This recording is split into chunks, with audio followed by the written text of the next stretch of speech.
ఈ వారం వృషభ రాశి వారిని పరిశీలించినట్టయితే సినీ రంగం వారికి మంచి విజయాలు సంపాదించుకునేటువంటి అవకాశాలు లభిస్తాయి.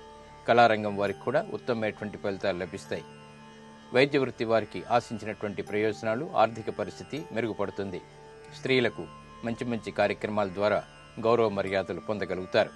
విశేష స్పందనతో కూడినటువంటి కార్యక్రమ నిర్వహణ కొనసాగుతుంది.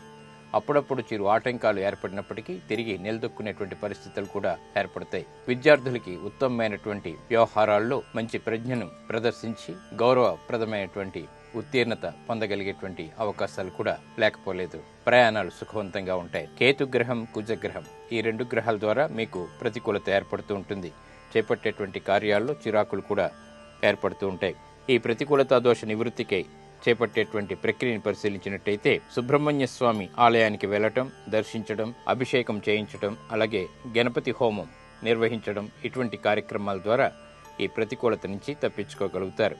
అలాగే కందులు, రాగి పాత్రలు ఈ వారం మీరు దానం చేయగలిగితే కూడా ఉత్తమమైనటువంటి ఫలితాలు లభిస్తాయి. విదేశీ సంబంధిత లావాదేవీలు ఈ వారం మీకు బాగా కలిసి వస్తాయి. మీరు చేపట్టేటువంటి కార్యాల్లో ఇది చాలా ముఖ్యమైనటువంటి అంశం.